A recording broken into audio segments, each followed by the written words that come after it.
So today we'll be looking at routing security and probably even broader traffic security from a perspective of enterprises. The reliance of enterprise on the internet is becoming only bigger. They increasingly store their data and other digital assets online using third-party cloud services. They use internet connectivity to conduct business-to-business operations and serve their customers. This significantly extends the security perimeter way beyond their physical boundaries and make them vulnerable to infrastructure attacks and routing security attacks in particular. Besides their critical dependency on already mentioned CDN and cloud providers, there is another essential relationship, and that's their connectivity providers, which could be a threat vector or their first line of defense. So, does routing security matter to enterprise and how? As I said, we have an excellent lineup of panelists that will help us better understand those threats and opportunities in this space. Let me introduce them to you. Antoin Verschuren is leading the network security team at Liberty Global that is driving implementation of network security best current practices such as MANAS for this Tier 1 transit ISP and relevant operational companies. Antoin has been involved in standardization in the IETF since 1998 for security enhancements to existing routing and signaling protocols such as DNS and BGP, and is currently chairing the Registration Protocols Detection Working Group. Benjamin Broersma is an Internet Security Standards Advisor at the Netherlands Standardization Forum. He has a background in computer science and considers himself a hacker. The forum recommended putting RPKI to the comply or explain policy list of the Dutch government, and this year recommended a government-wide implementation deadline for RPKI by the end of 2024. Both forum recommendations were adopted. Benjamin is responsible for the government-wide Internet Security Compliance Scan and is part of the project team of the Internet.nl project. Fredrik Korsbäck is a senior infrastructure business developer for Amazon Web Services with a passion for routing security. Fredrik has been involved in all of the AWS recent efforts in improving routing security on behalf of the customers of AWS. Abley has been building and breaking networks on the internet for almost 3 decades, working with exchange points, global backbone networks, and critical DNS infrastructure. He has volunteered in leadership positions at NZNOG, NANOG, the IETF, ICANN, and DNS.org, and remains the only person ever to have contributed code to the FreeBSD kernel written in Oak. Joe works now at Cloudflare as a senior engineering manager, helping in his small way to build a better internet. Linda Bertz is a consultant for FS-ISAC, focused on the insurance sector, and is the acting CICO. Linda has held CICO positions at IBM, Travelers Insurance, and the Federal Home Loan Bank of the United States. Linda received her PhD in information security from Nova Southeastern University in the US. Matt Davy has been a chief network architect at Visa, focusing primarily on WAN, internet, and automation for the last 7 years. Prior to Visa, he spent over 20 years in various areas of networking at startups, universities, and large ISPs. And I'm Andrei Robachevsky, a host and a moderator of this session. I'm a senior director for technology programs at the Internet Society, where for more than 12 years, I'm helping to solve internet infrastructure security issues. All right, so let me welcome our excellent panelists. And hi, everyone, once again. That's great to see you all joining this session. Let me start to set the context and introduce this issue with a short presentation. Let me share my screen. See if I can do that.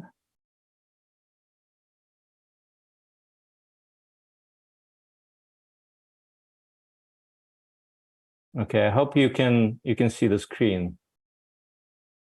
Okay, great.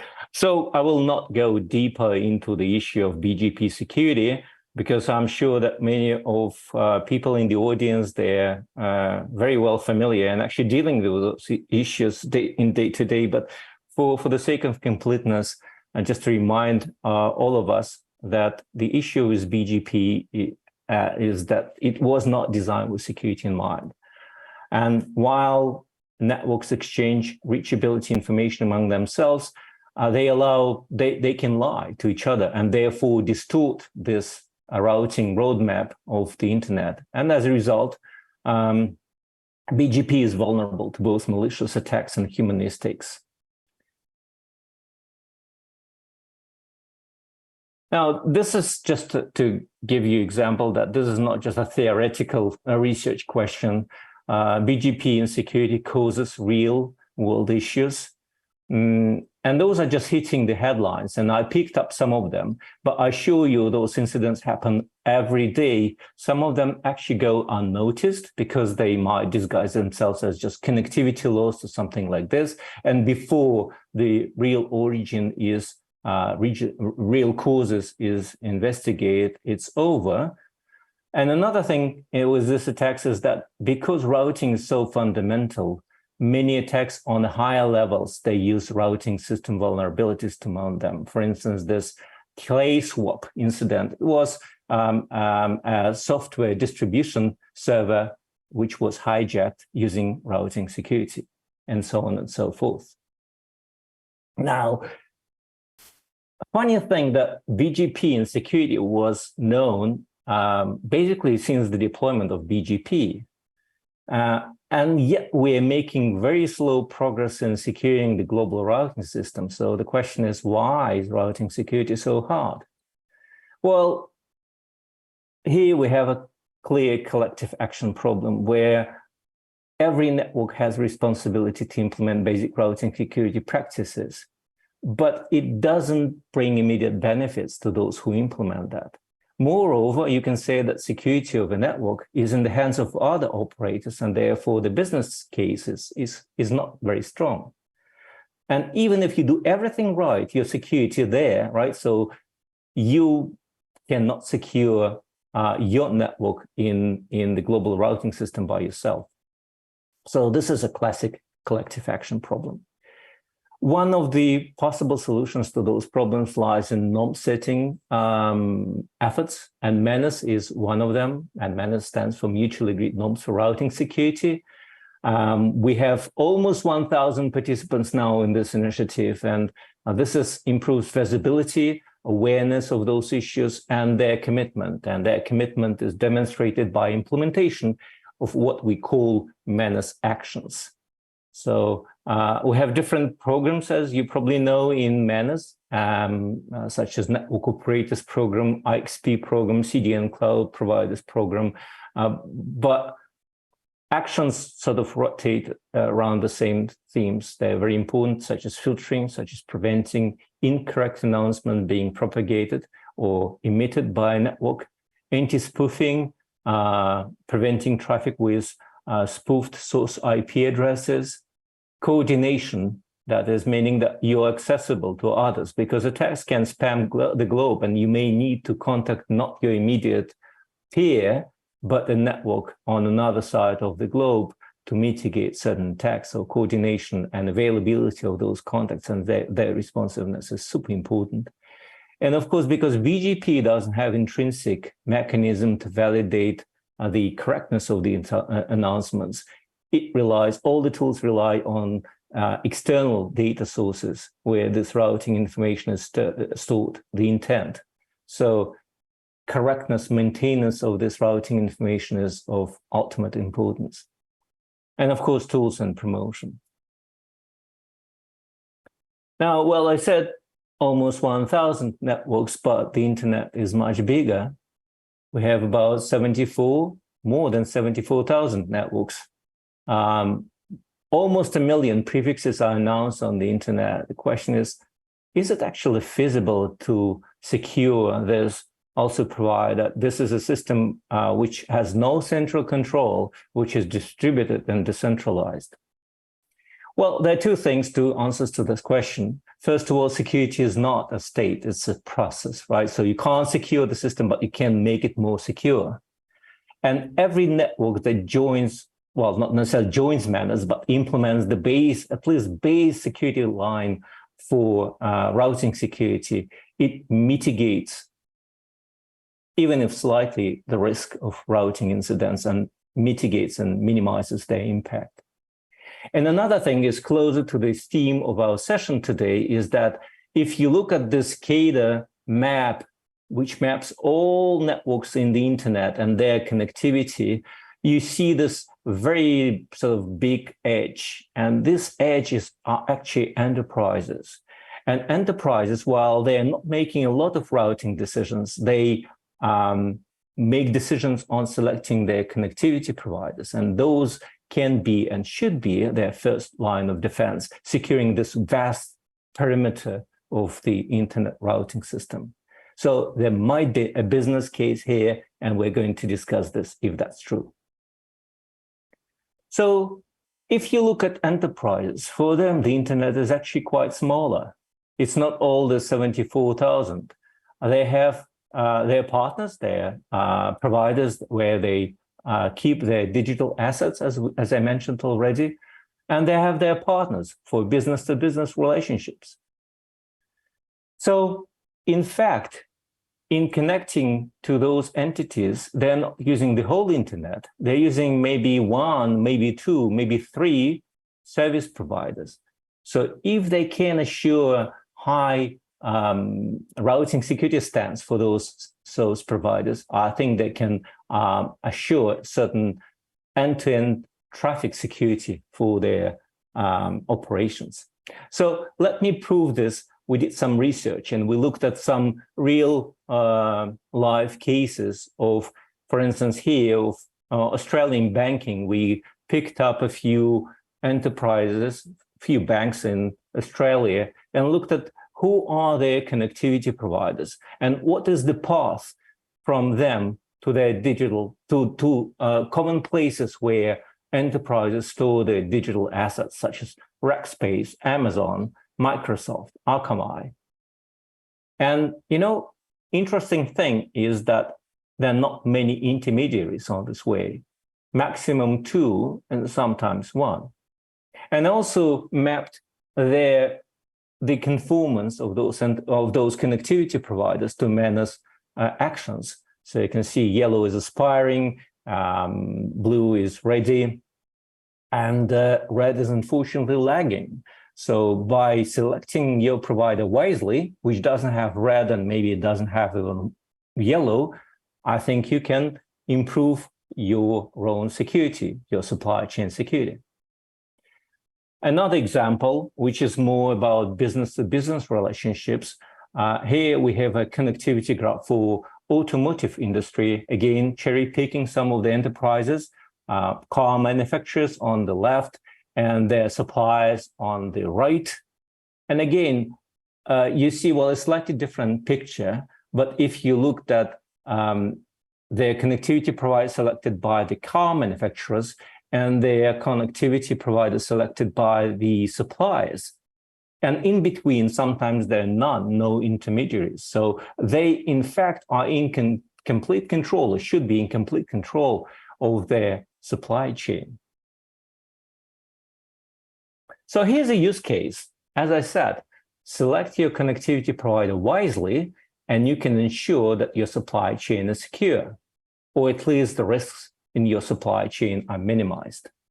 And I'm putting here Manus Plus because this work is already underway. We have a working group in Manus that is working on this kind of new framework, how we can, what kind of requirements we can implement or request that would be interesting for enterprises and necessary for securing this supply chain.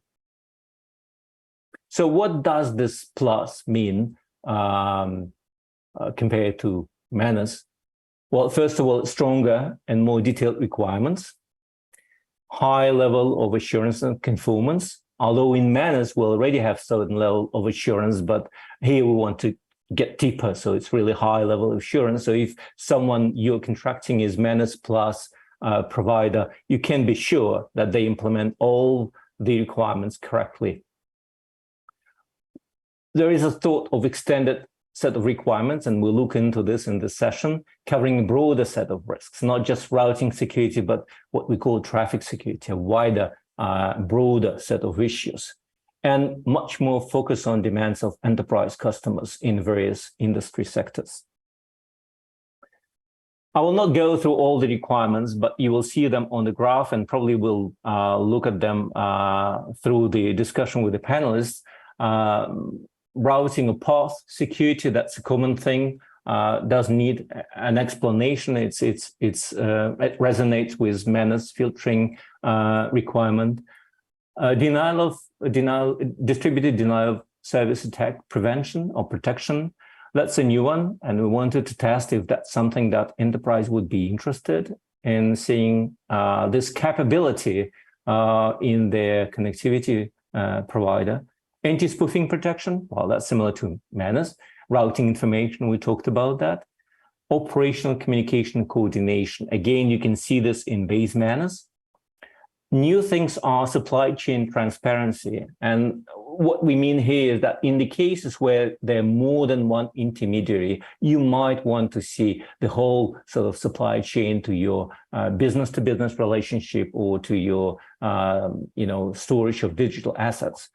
And if your connectivity provider can provide additional information that might be valuable to you. And last but not least is security services. And we know that some of the enterprises just simply don't have resources to properly secure that network from a routing security perspective to ensure that their equipment is configured correctly to high standards and so on and so forth. So they might want to get those services, and probably connectivity providers is a logical place to go. So when we sort of put this list of requirements, of course, important questions are, okay, well, we think those are important, but what do enterprises think of those requirements? And the way we wanted to validate these requirements, or answer that question, is by conducting a survey. So we launched a survey, and we got more than 80 responses, and I would like to use this opportunity to thank everyone who participated in the survey. Those were very valuable results. I will not go into deep analysis of the results, but I would like to show one of the graph, and hopefully our panelists can reflect on that. So we got, as I said, more than 80 responses, but most statistically representative responses, meaning there were between 10 and 20 responses, came from two industries: technology, general technology, finance, and education. So I put here those three, and compared to all, that's an average score, how they rated the requirements I just mentioned to you. So you can see all those requirements are rated between fairly important and high business value. And above high business value, that's essential, which is required in the contracts. And some of the enterprise, they indeed rated some of the requirements that high. Now here we have a weighted average, so you don't see this 5 showing up here on this chart. But you can see that maybe supply chain transparency and security services got slightly less importance, but overall across those industries, you can see sort of, I think, validating our assumption that those requirements would be important. And I think that ends my presentation. Let me stop sharing the slides and pause for a while, see if there are any questions from the audience or any remarks. And we can move to our panel then.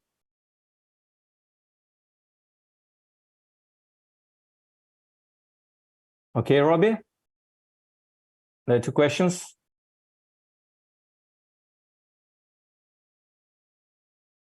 Let me see the chat because I couldn't see this when I shared the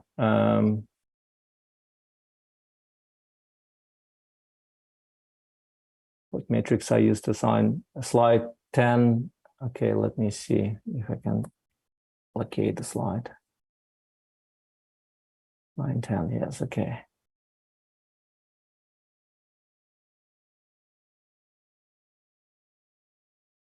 So for this slide, the color, those are colors that one can see in the Manus Observatory. So I used similar colors, and blue is ready, meaning that a network operator is compliant with the requirements of a particular action. So each sector represents an action.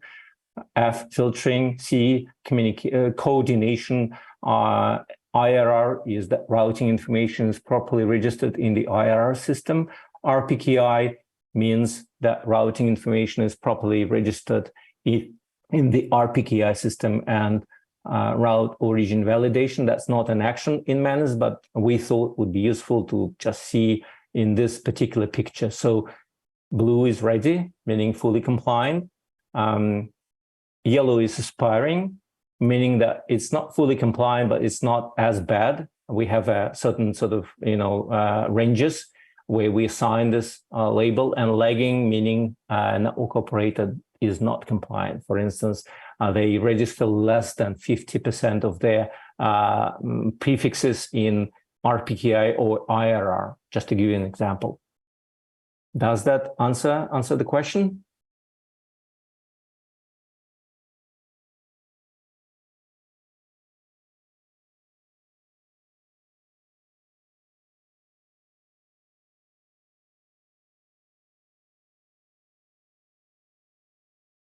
Oh, the metrics. You can go to Manus Observatory and go into About and Measurement Framework. You can see all the metrics. So different actions are measured differently. For instance, for filtering, we count number of incidents where a particular network was a culprit, and normalizing that, it creates a metric. Similarly, the percentage of routes or prefixes, announced prefixes registered in the routing information repository, such as RPKI or IRR, that's a metric. But for full details, please go to Manus Observatory, which is observatory.manus.org. Click on About and select the measurement framework, and you will see the full details of those metrics.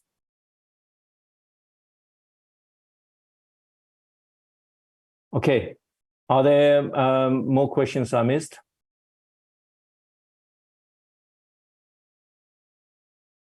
Okay, let me move to a more exciting part of our session. Let me turn to moderators, and you can continue asking questions, and probably moderators can answer your questions even better than I am. And let me turn first to Matt, who is working for Visa and representing, can share the enterprise view of things. So Matt, we got responses from a wide range of industry sectors. What do you think? You looked at the survey and you probably get more detailed results of the survey. Does this resonate with the perspective of financial sector enterprises? Yeah. What do you think?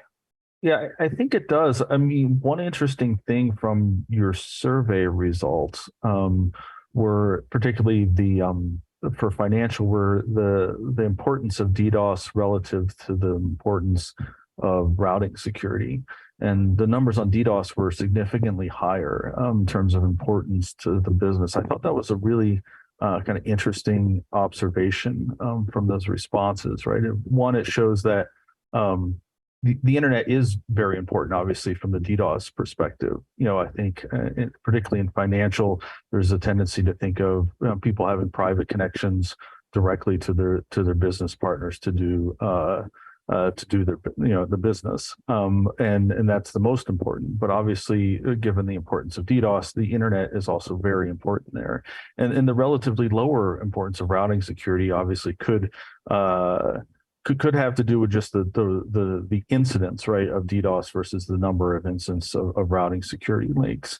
But I think it to me, it's kind of more than that. Like you said, routing security is kind of this collective action problem, right? How do we get hundreds of ISPs implementing these best practices? And I think as an enterprise, you feel like you don't have a lot of ability to influence that, right? You're not an ISP. You interact with only a relatively small number of ISPs.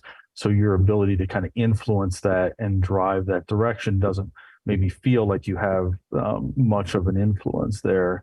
But I think the reality is that you do, as you said in your connectivity, diagrams.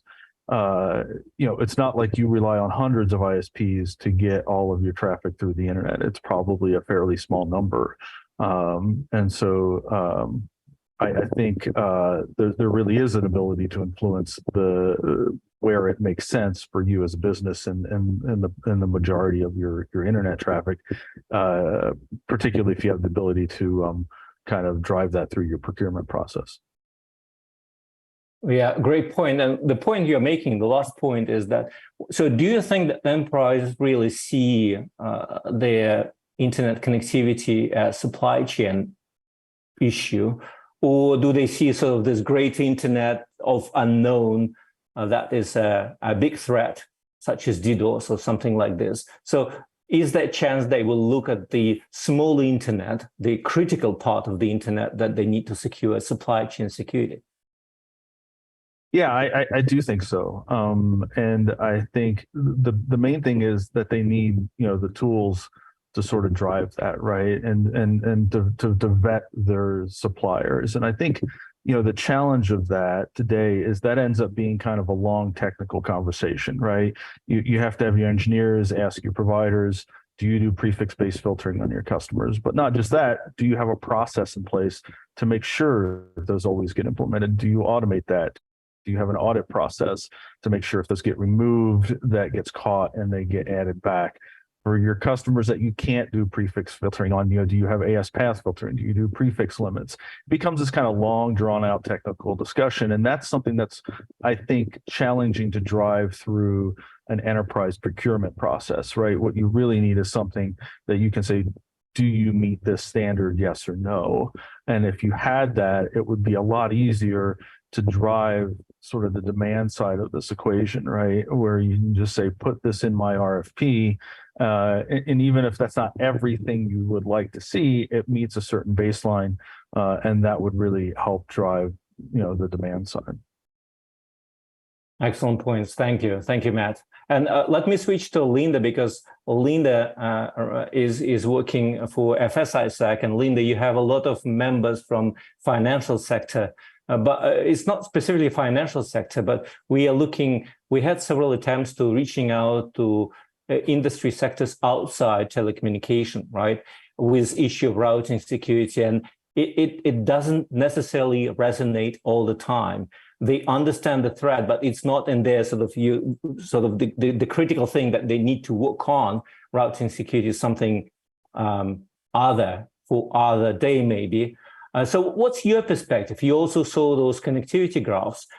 Do they see this kind of their business-to-business relationship, or they're increasingly using the internet for, reaching out to customers or store their digital assets? Do they see this, the need to better approach to security issues related to routing, traffic security, and the internet in general?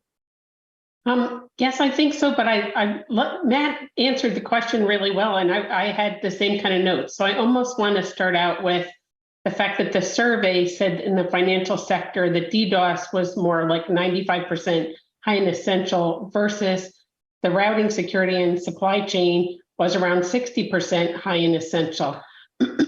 My feeling is that DDoS has been around a long time, and it's quite clear what you're supposed to do when you can buy a product or a service to go deal with it. And Matt really kind of started to lead us down that path. I think routing and supply chain has become so complicated right now, and you have to figure out how you deal with it. I want to hit supply chain first. I mean, we used to be a castle and you know, with a moat, and you ended up figuring out and assessing who was in. And now with all the connections we have, it's really a web of so many different vendors and technologies. And it used to be that you would go ask questionnaires, and some of the biggest companies don't even want to answer a questionnaire. They just want to show you what certifications they have, be it a SOC 2 Type 2, or they have an ISO certification or something like that.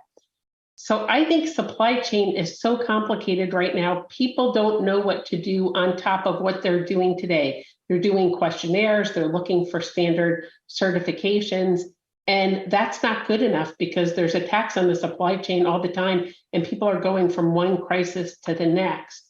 But if you look at the routing piece of the supply chain, it almost seems like Manners has set it up easier to be able to go look for a certification, because most vendors are never going to go to that level of depth with you know, with a financial services company. So I think it's very, you know, this landscape is changing.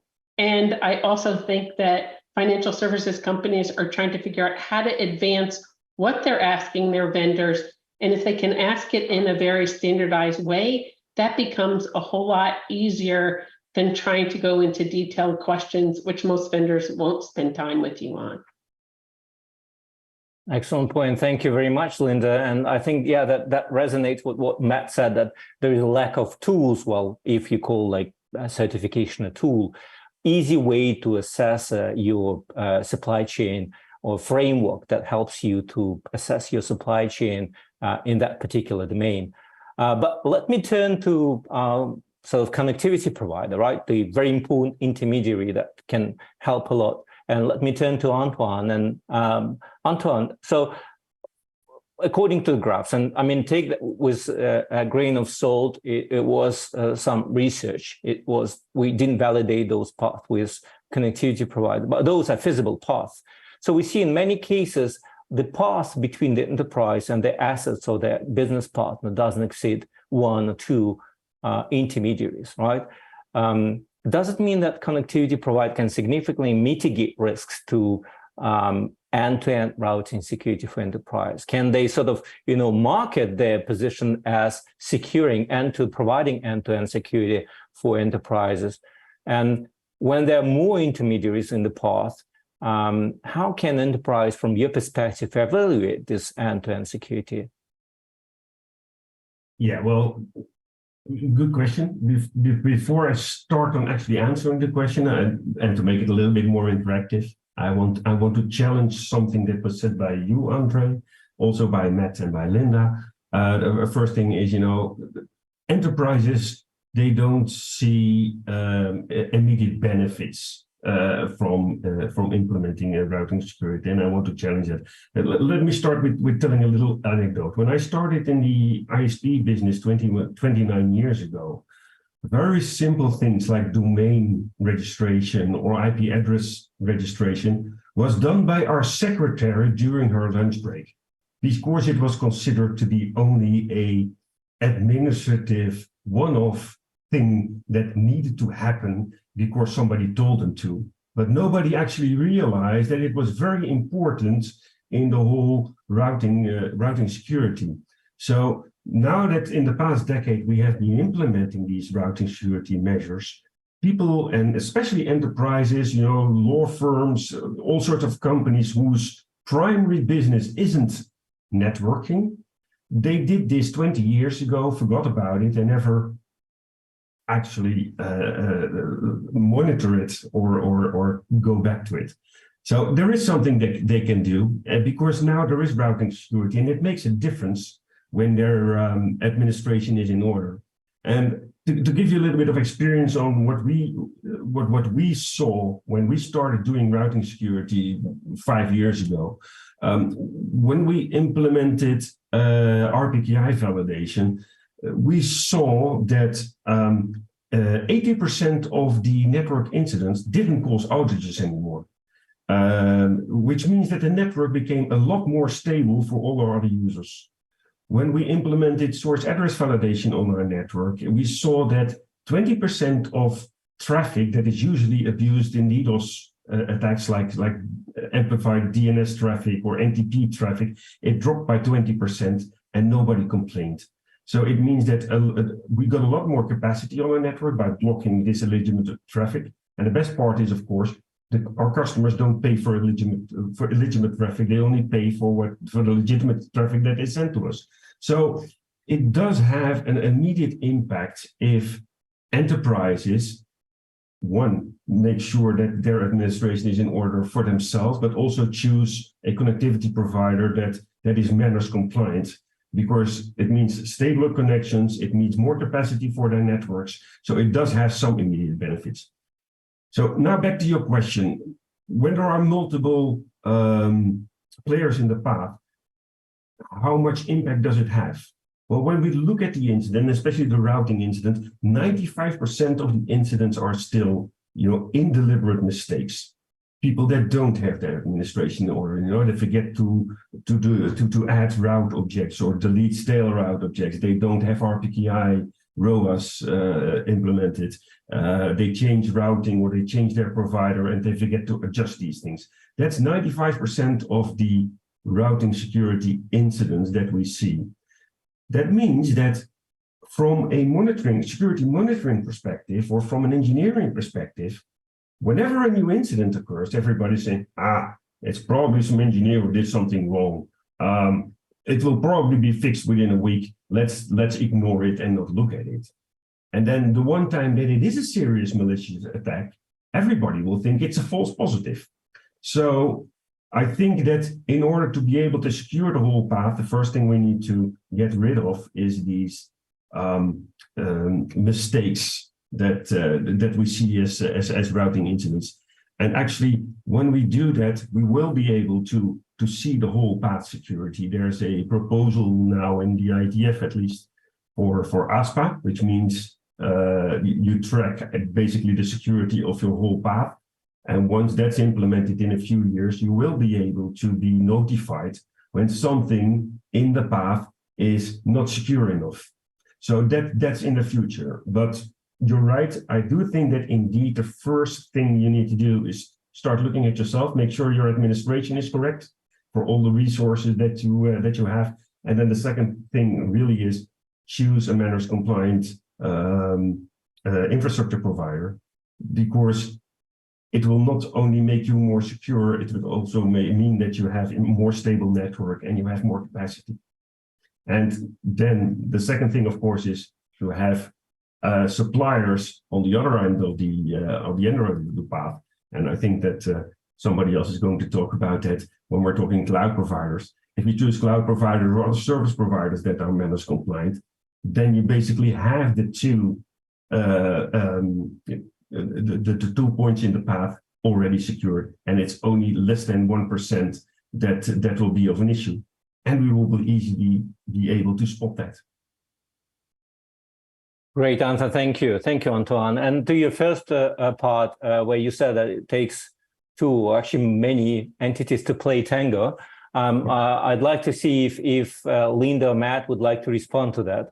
And my also additional question to that is like, do enterprise realize that they have a role in routing security, or they say, well, we are completely at hand of our connectivity provider and have nothing to do here?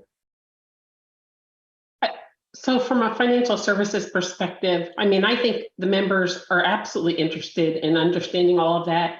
And as manners becomes more prevalent, I would think that it's almost easy to ask that question, are you compliant? I also want to say that the web may be bigger because it's easier to look at your most critical suppliers being, your internet provider and maybe your cloud infrastructure as a service provider. But SaaSes exist, which then sit on other, fourth party. So the complexity of the network for an enterprise can be more than the major, cloud providers and internet providers. Yeah, and I just wanted to echo that, and Antoin, you made a great point about ASPA, and one of the notes I'd made was, Andrei, in your earlier slide, you showed some leaks, and there was a leak in May involving Angola cable, and I thought one of the things that was interesting about that is, that many of the routes that were involved, in fact, did have ROAs, and some of the providers that accepted those, in fact, did have route origin validation. So we do need to go, kind of a step further. And I think this kind of points to the place enterprises are in, that they go, wait, the person leaking, the organization leaking, I don't have an interaction with the ISPs that were accepting that. I don't have a contract with, but I do run, have resources in this cloud or run traffic through the CDN, and they were impacted.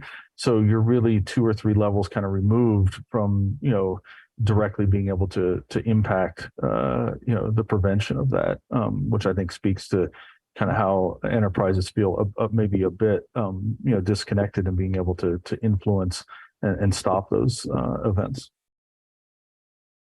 Thank you both.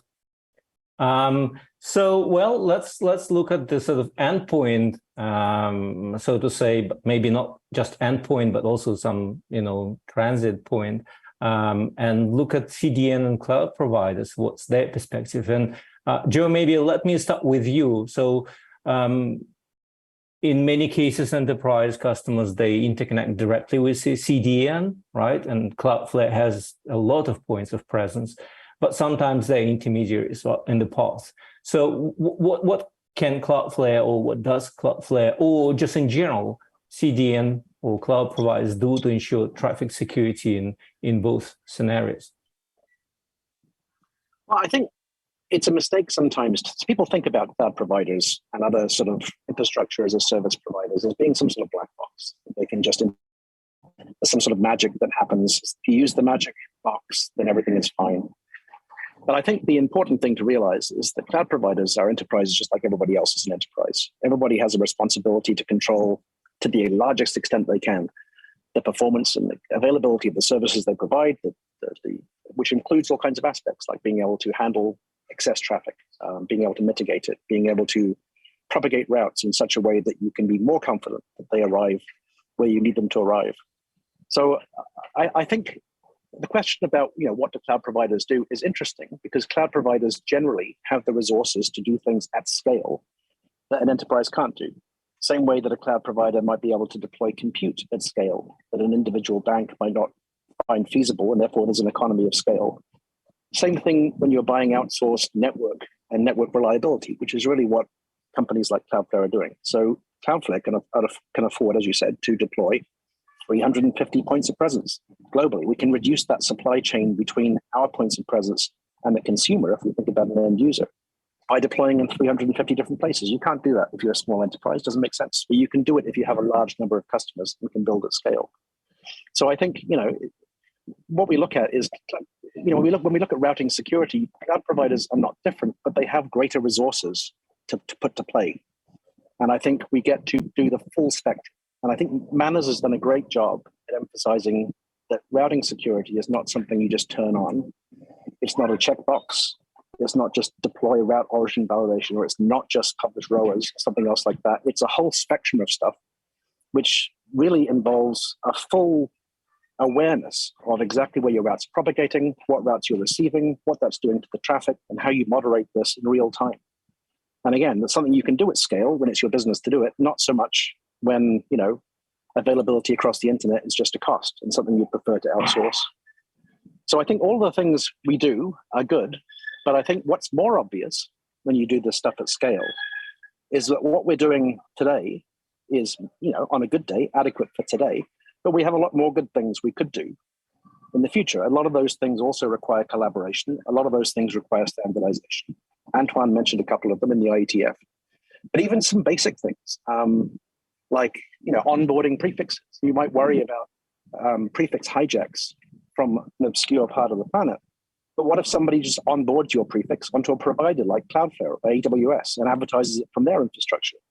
Then you're dragging traffic down not to some remote part of a poorly connected AS in another country that you normally have no business with, but you're actually dropping those routes and traffic into 350 locations. So with that sort of reach, with that sort of impact on the routing system, companies like Cloudflare also have a responsibility to be extra stringent when we onboard customers' prefixes, when we take their traffic, and make sure that if we are actually advertising a prefix. We can sign it. We can make sure it's signed. But that doesn't help. Signing something that's wrong is actually kind of worse than not signing something that's wrong, because it makes it harder to detect for other parts of the system. So I think we have a lot more work to do. And I think our jobs as cloud network providers, and I think we're all kind of in the same business when it comes to routing, is to try and work out how we can do this at scale, which means it has to be more reliable. We need more automated methods to mitigate problems when they come, to observe problems when they're happening ahead of time. Nobody wants to be called by a customer in order to find out there's a problem in their routing system. So I think these are the kinds of challenges. And I think the function then of a cloud provider or CDN is really to collapse that complicated supply chain that is complicated. If you're an enterprise dealing with BGP and autonomous system numbers and routing internet registries and RPKI hosted or not, it's all very complicated for something that's such a tiny part of your business. And what you're doing with a provider like a cloud provider or a CDN is you're collapsing that, and you're taking one provider that can basically conceal all of that complexity and provide a level of service. So, I mean, that's good from the point of view of being able to do things effectively, more effectively than you can do yourself, but you're also collapsing that supply chain and making sure that you've got a lot of eggs in one basket. So these things have to be balanced. And this is where the reputation of cloud providers, CDNs, comes to play. And, there's a reason why we have a competitive landscape, and that's because not every solution suits every customer, but we have a lot of measurement going on around the place, and people choose what suits them. Great perspective. So I think you're suggesting collapsing the internet even smaller than I presented in my slide. But there's still cases, Joe, where your customers can't connect directly to Cloudflare, right? They're using their intermediaries. What would be your sort of recommendation to them in how they should secure the supply chain from them to you? So I think there's two aspects to that. And you're right, we either have a short path to the consumer in the terms of a browser, someone using someone's site, or we have a short path to the provider of the content. We don't usually have both. So in one direction or the other, we generally have a routing path where we have risks that we have to mitigate. So in both cases, the people originating the prefixes have an incentive to deliver the traffic. If you're an ISP, an access provider somewhere in the world, you're going to lose customers if you can't provide access to the sites that matter. And on the other side, if you're trying to publish a web service, you're going to lose your own customers if you don't have the ability to attract traffic correctly to your origin servers behind the CDN. So the kinds of things we do, the standard things that Manners has done such a good job of promoting with. We make sure that our upstreamers trust our routes. We make sure that we have a good reputation operationally. We communicate. We validate routes that we receive. We encourage our customers, if it's their prefixes, to publish their own certificates with their own ROAs. We publish them for our own routes. And all of this stuff is good, and we follow these best practices, and I still say it's not sufficient. I still would say we have more to do. The easy example is route origin validation, which is great at detecting accidental leaks, but is terrible at detecting hijacks. Because if you want to hijack someone else's prefix, you just prepend the correct AS number, and then the validation will pass. So, I mean, this is an area where Antoin mentioned, where there's more work being done. But I think it's important to realize this is not the end of the road. We do the best we can, but we have to work around the automated methods and the cryptography and fill in the gaps with people and knowledge. Thank you, Joe. So let me turn to Fredrik, the cloud provider, AWS. Fredrik, what's your perspective here? I mean, I would repeat the same question that I asked Joe. I mean, you are the endpoint for many, many enterprise customers. I mean, first of all, what can you do, and what you're doing already, I know, to secure that path, and what would you recommend to your customers, apart from, connect directly to Amazon, what would you recommend, how they can secure their supply chain to you? That is sort of my bunch of questions to you, Fredrik.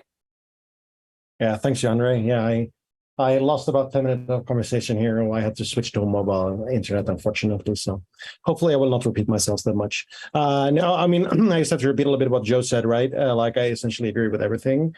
But some of the things that we see, right, is that we work much closer with enterprise today than we perhaps did a couple of years ago. Not only on selling the stuff, right, but also in connectivity factors. Like today, AWS can be not only your cloud and CDN, to some extent, we're a connectivity provider as well. Like Bring Your Own IP is, I guess, an interesting service we've been doing for a few years, which has taught us a lot that the system we are working with is very brittle as it stands today. Like enterprises do not have a lot of knowledge in this sector, right? Like we have written extremely detailed tutorials on how to enroll IP space on AWS. And still, we see a lot of errors here. And not only because the enterprises have a low bar of knowledge, but also because it is actually pretty hard sometimes. And it's pretty hard to sometimes unwingle 20-year-old legacy documentation, right? Like they don't know what IP space they have or who owns it or who is actually the guy that is responsible for publishing the IRR routes or maintaining the ROAS and all of this. So me as working as basically an engineer with no clear purpose at AWS, like I help out everywhere it needs to be helped out. I see a lot of this, and certainly there is much more that needs to be done here. And I think Manners feels and ISAC feels a very important purpose here is to also just teach people how these things work. Like it might sound easy in general, but for most it's actually not, right? It's like they don't even know what the RAR is. So where do you start if you don't know what that is? So I think that's one interesting thing that we see. And also we are creeping closer to the enterprise, like I think Joe said 350 POPs or something like that. And that is kind of the lowest bar nowadays for big cloud providers. Like we are coming closer everywhere. And that means we are coming closer to enterprises as well. I don't think that we have a vision of being able to reach all the 74,136 days numbers that you had on your map there, Andrei, but we're getting closer there. And the closer we get, the harder it gets and more complicated it becomes and more of a tutorial for us to every time we want to connect with someone new or enroll someone new, we have to start even more from the beginning. Like talking with the tier one on requirements, that is not a very hard task to do because everyone is playing the same game.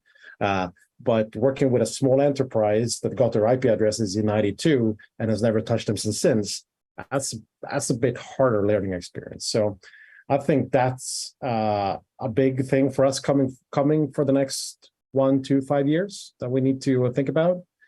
And specifically to address the question about connectivity providers, we have a hard time reaching, I would say, the tier twos of the world.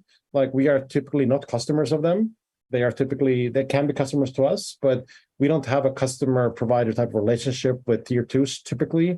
So we cannot really put any requirements on them. Like we pair with them, but that's kind of where it ends. So I think that's the next frontier for like large scale routing security improvements globally. And I think enterprise fits an extremely important role there to be able to put requirements on top of those providers that are perhaps more used by that subtype of customers. Very interesting. Thank you very much, Fredrik. And just to mention that in Manus Plus, we're considering two cases. One is enterprise connectivity provider, right? And we hope that T1, T2s, you mentioned the pressure can be put by the enterprise themselves, right? So the enterprise can say, hey, we would like you to be sort of on par with those requirements, but also the peering requirements. And we actually consider this in Manus as well, that peers would consider if you're a Manus or not Manus participant, right? And maybe adjust their peering policy, right? I would not expect a gigabit attack coming from you. I would not expect a leak coming from you if you're Manus compliant. Do you see this kind of developing further? This kind of, I look at you and if you're Manus Plus, I can have another peering policy with you, which might be easier to set up, onboarding process, so on and so forth. Was it directed to me, I guess? Yes. I wouldn't say, I don't think we're there yet. Surely in the future we will be. Like talking about DDoS specifically, that is something that we work with all of our peering providers with. We do triangulation of DDoS attacks today, and you were perhaps ISPs in this call, or perhaps the ISPs that are not on this call, right? They get to hear from me quite a lot whenever we see spoof traffic, for example, coming in like that. We will not see the end of large-scale DDoS attacks until we see the end of large-scale providers that allow spoofing, right? So So we are leaning quite hard on every peering provider, or rather a peering partner that we have, where we see spoof traffic coming in. Do we want to do this for ROV, RPKI? Yeah, maybe. Like we're getting slowly there, but certainly we're already there for DDoS. That's happening every single day, unfortunately. Super. Well, thank you very much. And last but not least, let's turn to the governments. I mean, the governments, first of all, they're a regulator, of course. Not that we want regulation in the space, and actually Manus provides an alternative approach to regulation, solving the problem globally, but also they're a big customer, and procurement can be a very important factor in sort of stimulating some of the routing security developments. So let me turn to Benjamin and ask, Benjamin, what from your perspective should public procurement be looking for? And I know that Dutch government went a long way and well ahead in requiring some of the standards in the government compliant or explain list. So maybe you can elaborate on this as well. Yes, so in the Netherlands, we have a comply or explain policy. And that policy basically requires that the standard, we have some standards on a required list, and those are required during the procurement on any agreement of more than 50,000 euros to require. And they can only explain why they don't comply in the annual report of that organization. And the standard for my work for manages this required list. And so how did currently RPKA is required there? And I think that had something to do with an incident we had in the end of 2014, where some unused IPv4 space of the Ministry of Foreign Affairs actually was hijacked by probably some spammers in different European countries. And this was noticed by the National Security Center of the Netherlands. And then half a year later, that became a media thing, and actually parliamentary questions were asked. So eventually, RPKA was registered for this standard on the complier explain list. And then that was in 2019. And in 2022, so last year, actually, we added on the internet.nl, which is a compliance testing tool, ROA publishing was added. So we could actually map the government-wide use IP space of public websites and mail servers. And we had some 3,000 domain names, many more routes. And the benefit was we only had like 250 network providers. So that actually was not way fewer. And 80% of that was already covered with ROAS. And actually the largest 10 network providers without ROAS covered the last half, so 10% of that space. So a few months ago, actually, we set a deadline for the government-wide implementation of RPKI before the end of 2014. And we're also looking into ROA validation, but this is a bit trickier because of the intermediate filtering, of course, to ultimately test the bot. So we do this scanning government-wide. And we also see that tools such as internet.nl really helps people who are not that technical just to have a compliance check, like, is RPKI ROAS, are they published for my website on my mail server or this network provider? And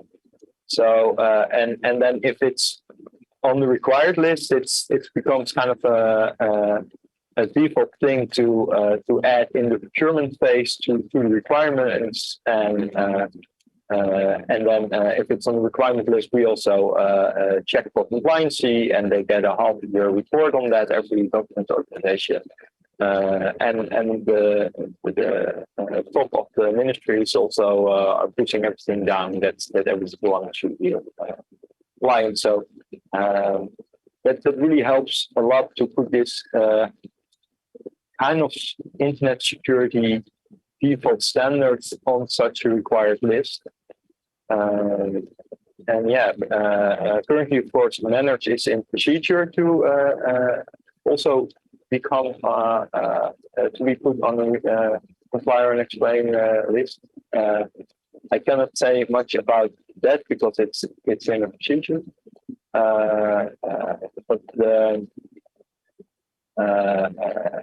yeah, if it would become a standard, it might be a bit trickier to check upon because, of course, manage is more diverse than just these simple things as ROA, are your ROA being published?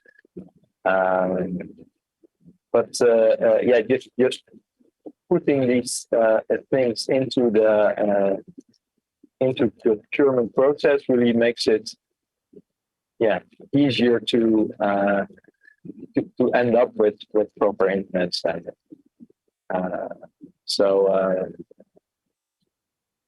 Yeah, there are some other countries following, but I think with APTs, the Netherlands is really one of the first to require this government-wide.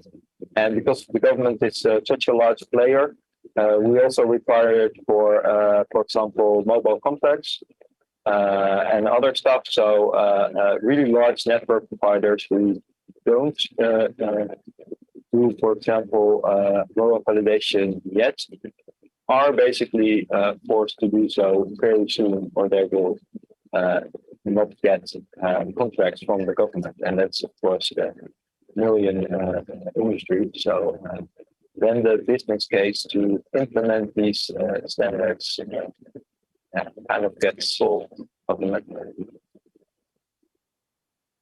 Thank you, Benjamin. And I think you saw Pierre's question in the chat, right? You just answered that question because he asks, does the Netherlands look at any other governments around the world for policy actions to support stronger routing security? And if yes, which ones?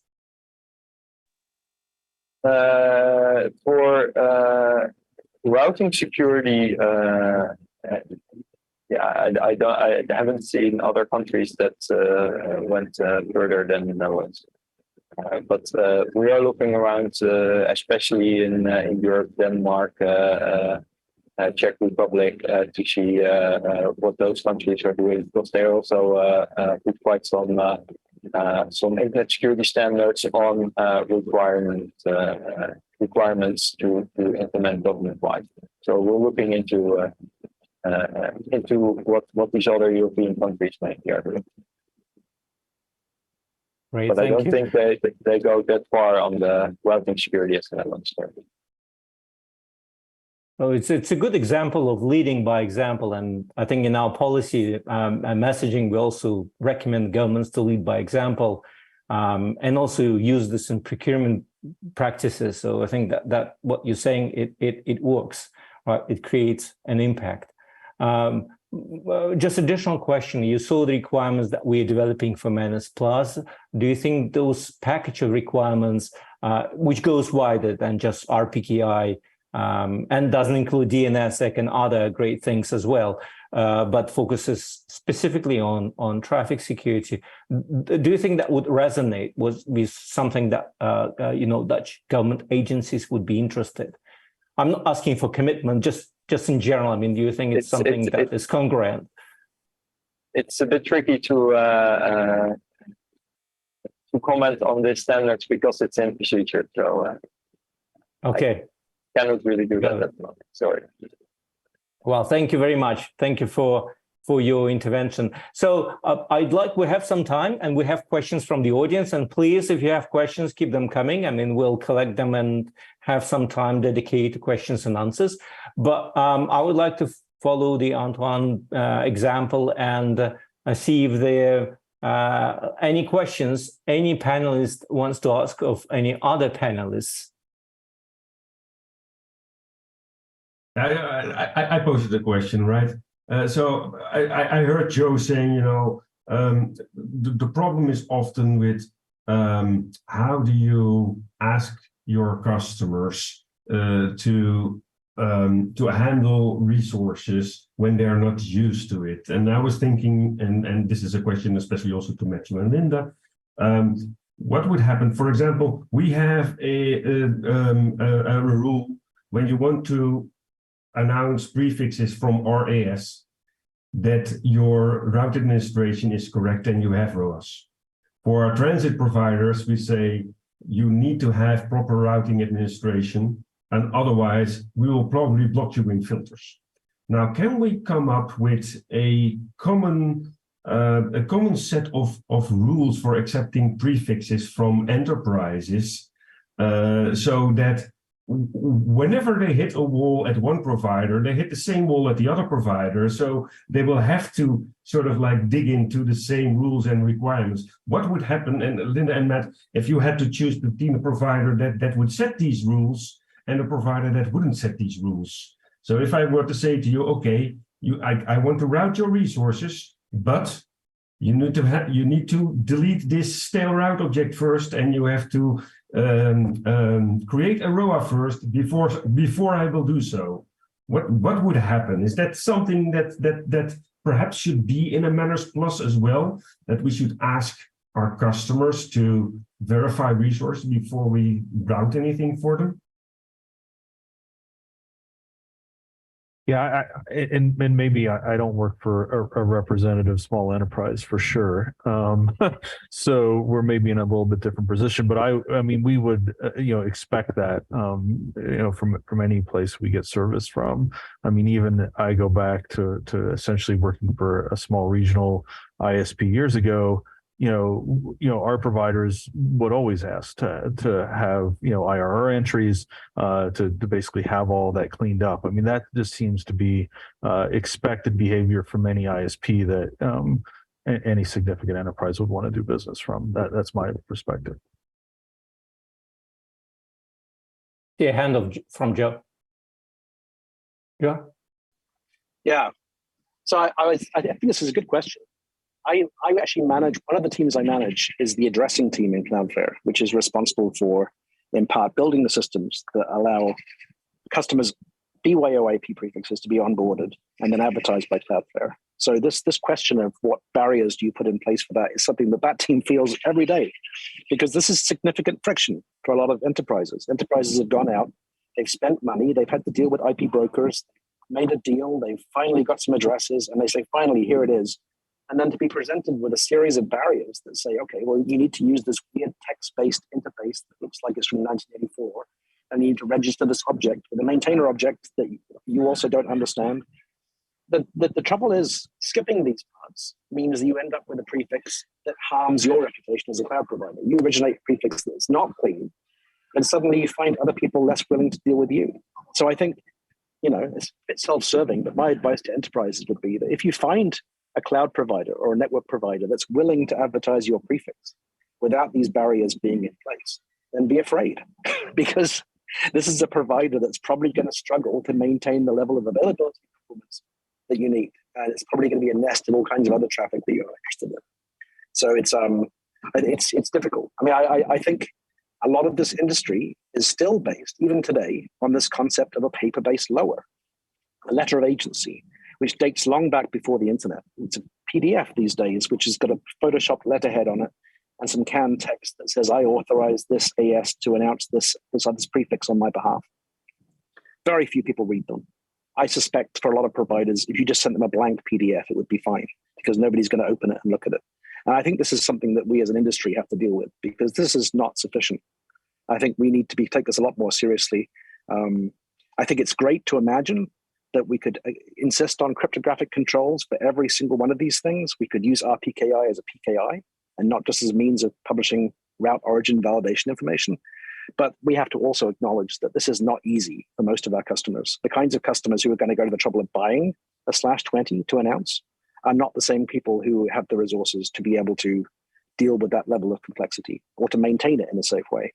So I think the tool chain needs to be improved, and I think the coordination needs to be improved. But I think, the good news is I see a lot of serious providers taking this seriously, and I think customers are not punishing them because these customer bases of these companies continue to grow. So I think the pressures are in the right direction, and I think we just have to make it easier.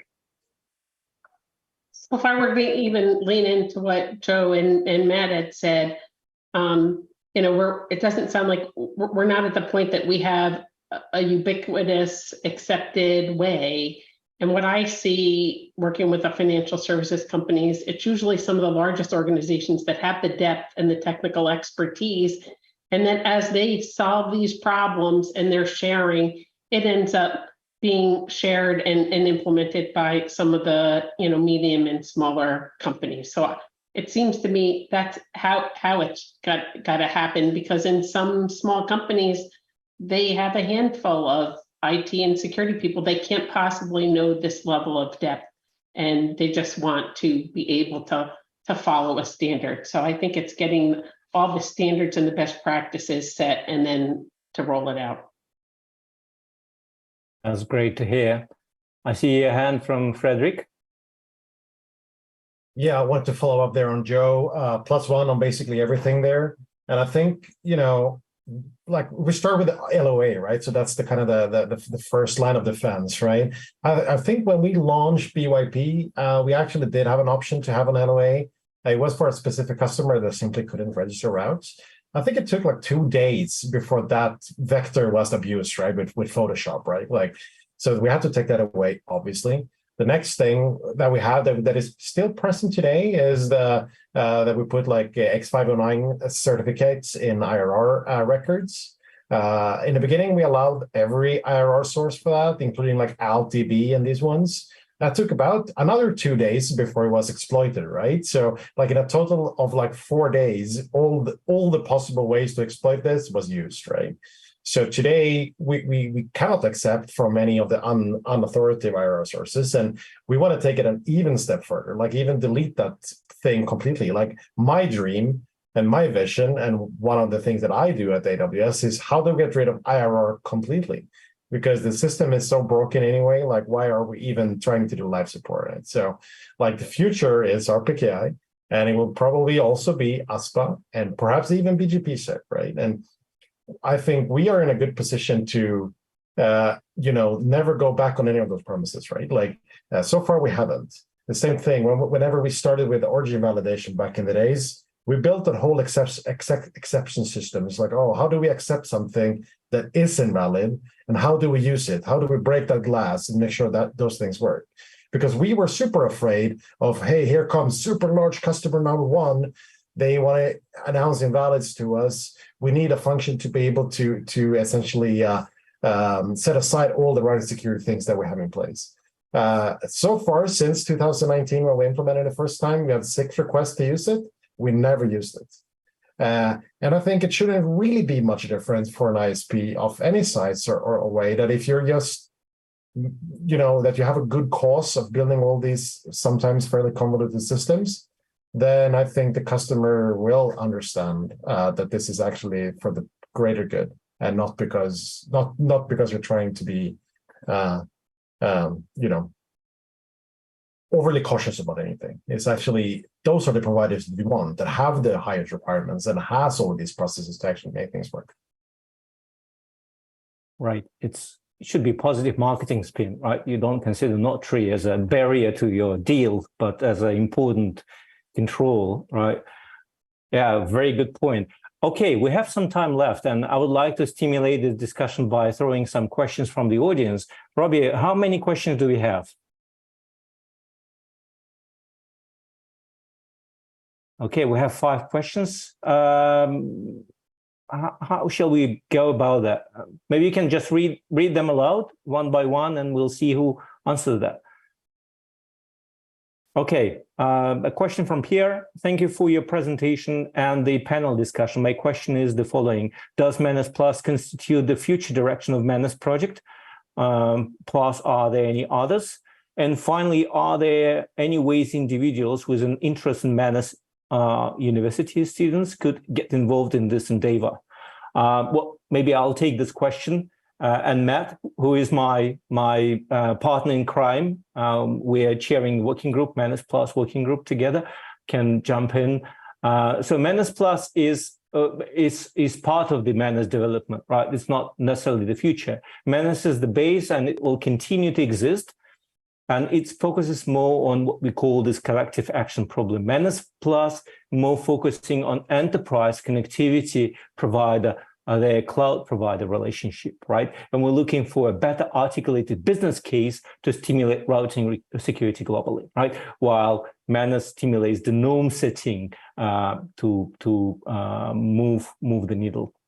Now, to get involved, yes, it's still possible. Please send the mail to contact@menace.org, and we'll be happy to include you in the work of the Menace Plus working group.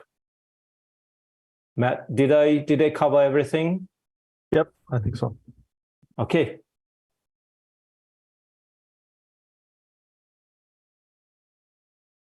A question from Steve. I think it would be good to have an example of a service provider has documented their transparency. Anyone wants to take this question or respond or give an example? I'm not entirely sure of the context of that question. I mean, I think transparency means a lot of things. I think it can mean publishing actions that you intend to take so that somebody else can compare your published actions with what you're doing. In that sense, it's not so dissimilar from an audit. You have controls and you have observations. I think another thing to look at is participation of providers in forums like this, in the IETF, in the other kinds of forums where people speak openly about problems we have and improvements we can make. It used to be, I mean, it's almost fallen out of fashion these days, I think, to have, network providers and cloud providers use the fact that they participate in these kinds of communities as marketing, because I think, perhaps that's not a valued way. Perhaps there are better ways of presenting your advantage, but it's still important. It was important back in the late 90s. It's kind of still important today. And so I think that's a measure of the transparency and the openness that providers have towards this kind of thing. I think it's important to see people participating and acknowledging that we're not just following the rules, we're making the rules, because the rules always could do with improvement. Thank you. Antoin, I see your hand, but just to respond to Steve's question, I think Steve asks about the transparency, supply chain transparency is one of the requirements we posted there. And what was the idea is that you can disclose who your upstream providers are, for instance, right? And therefore your customer can evaluate, okay, well, that is not the provider would like my traffic to go through, something like this. So Antoine, did you want to answer to that question? Yeah, I think a lot of the transparency is already there when you're a Menace participant, right? So there's the Menace Observatory where you can actually see which action items you're following up to and what your score is since the 1st of July. But you can also see that all network providers make mistake. We had a spoofing incident at the beginning of this month, so our numbers dropped, which will increase again next month. But so I think publishing your transparency also requires the same sort of knowledge, and that will be difficult to grasp in a simple red, yellow, green stoplight, right? I know, for example, that the RER Explorer, which I think is a good example of how you can simplify looking at a network or an owner of prefixes to see if they did everything right. And Menace Observatory is something else that where you can actually see what they are supporting or not. But there are also tools, of course, in terms of transparency, vendor transparency, where routing is public data, right? You can actually see all the connections on the internet, but you just need to know the tools where to look for them. So for routing, this is okay. The other thing, of course, that can get you a little bit more insight is vendors, but I don't know if people want to go that far. Thank you. Robbie, do we have more questions from the audience?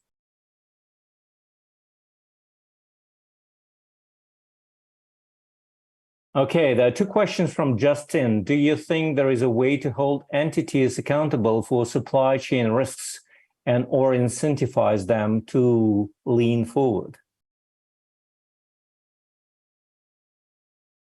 Any thoughts on that? that's actually why I asked the question, you know, can we come up with a common set of rules of what we are accepting, right? Because that would probably also mean the same, hold people accountable. If you don't have ROAS, if you don't have your routing illustration in order, we don't accept your prefixes. So that's also a form of accountability, I think. It's in synthesize, I think this is also, are you willing to support your customers by educating them? And I think that's a very important aspect. And I think that's something that we can have a lot more help with.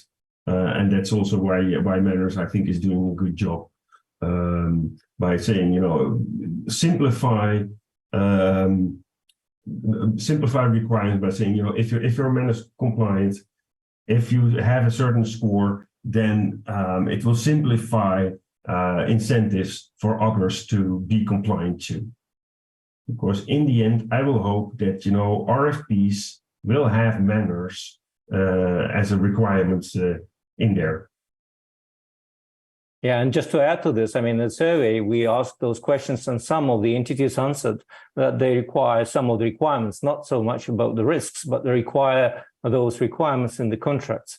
I mean, we didn't have time, but maybe if we have context, we'll go in deep. And I'd love to see the real statement in the contract, how RPKI is required, for instance. But there were answers where entities require those in the contracts. I don't know the details yet, but we can explore that further. Oh yeah, I've seen RFPs already that you know, ask us each and every question about routing security, but you know, one customer uses one list, another customer uses another list, and it would be nice if they would all have the same framework to ask the same questions. You know, I don't want to get asked question like, do you filter on bogons? Do you filter on RC 1980 in address space? Do you filter on you know, each and every single item that they've read in the security framework? It would be better if they just ask, are you Manners compliant? Right. I think that partly answers the second question from Justin is, can we get from the know your customer to know your supplier diligence requirements? I think what we're developing Manners Plus is exactly that, right? To know your supplier better and describe this in one word rather than, you know, a laundry list of various requirements and with sort of varying level of assurance. But any other thoughts? Well, I think there's another way of looking at this. There's two ways. These relationships between customers and suppliers. There's one directed question says, how can we make sure that the suppliers are living up to what we ask them to do? And what is the impact if they don't? How can we hold them to account? There's another direction for this, which is to say, how can we encourage customers to require this kind of thing when they put out RFPs, when they are looking for suppliers? How can we persuade customers that it's actually, there are other things than just price? When you go looking for something, when you choose a supplier, there are other things as well. And I think there are other areas where this has worked. I think we have other examples of where procurement has based policies that, for example, don't buy things from supply chains that are known to have human rights violations and things like that. And these things are actually well established, and companies are proud to be able to say we do these things properly. And I think the challenge is to try and find an equivalent kind of measure where people can install these policies and decide away from any particular purchasing decision. In general, we will support suppliers that behave like this. And I think that will be another big step forward. Thank you.